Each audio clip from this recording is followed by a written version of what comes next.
The New York Jets have found their next star player as Pro Football Focus has put out an article announcing the breakout candidates at each position, and there was a very important New York Jets player named. So what's up, guys? I'm Matt Long. Welcome to Jets Digest. Before we hop into the video for today, only 29.2% of viewers are subscribed to the channel. So if you are not subscribed, please take a second, hit that subscribe button. It really helps me out a ton. But hopping into what we got for today, Pro Football Focus put out an article talking about the best breakout player at each position in the NFL. And there was a very important new young New York Jet who was named in this article. According to PFF, the Jets are gearing themselves up for a breakout year of their own on offense.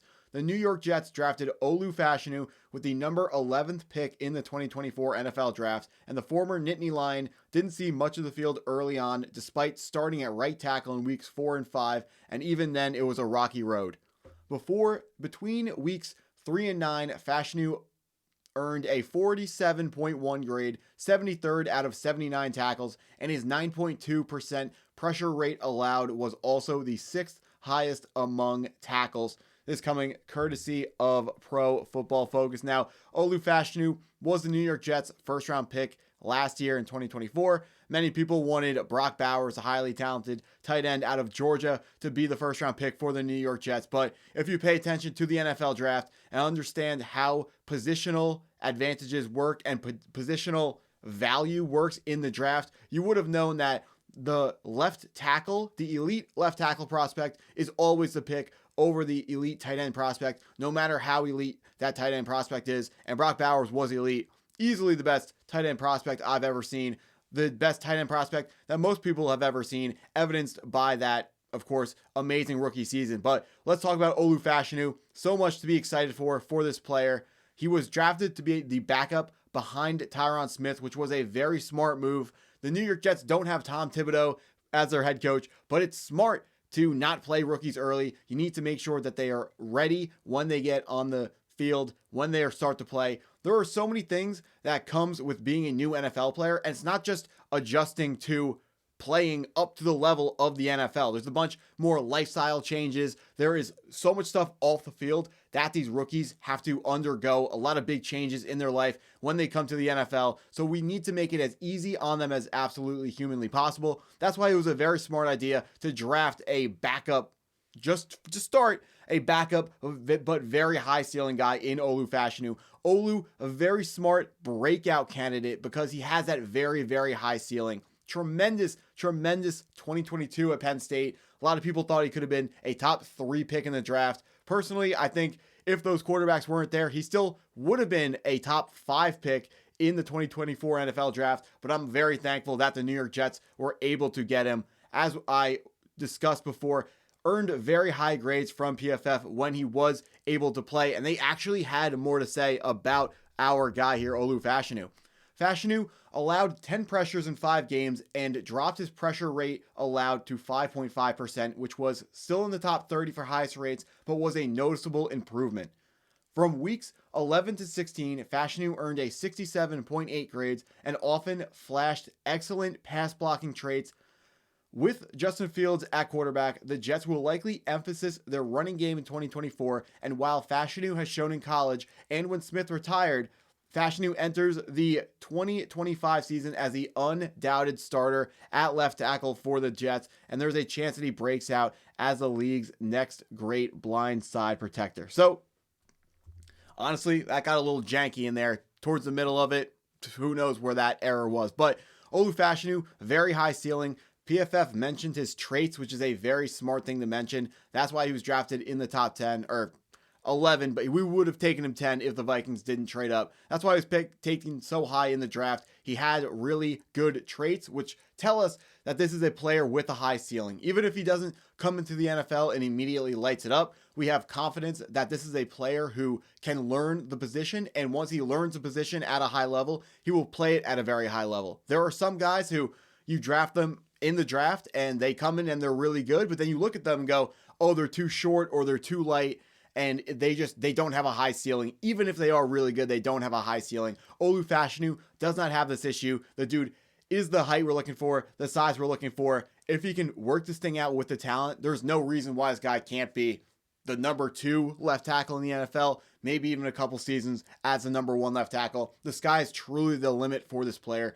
Came out of Penn State, the Big Ten. They play a physical brand of football. The dude's seen it all before. This is a great player and is someone who is definitely needs to be on your radar as maybe the Jets' number 1 breakout candidate for next year. But as they mentioned, they also were talking about Justin Fields, and Justin Fields will absolutely love Olu Fashanu because Justin Fields is someone who routinely has one of the higher times to throw in the NFL, and he needs more protection. He needs to be protected as well as possible so we can make his job at the quarterback position as easy as humanly possible. Justin Fields is getting what is maybe his last chance in the NFL. Maybe he gets another chance somewhere else if he doesn't fail, but we are going to see. We need to give him the best possible chance for him to be successful on the New York Jets. I don't want to see a season where we play it out and we don't know whether or not Justin Fields is good because the offensive line is bad. The offensive line has to be able to hold up to let us know whether or not we need to sign Justin Fields long term.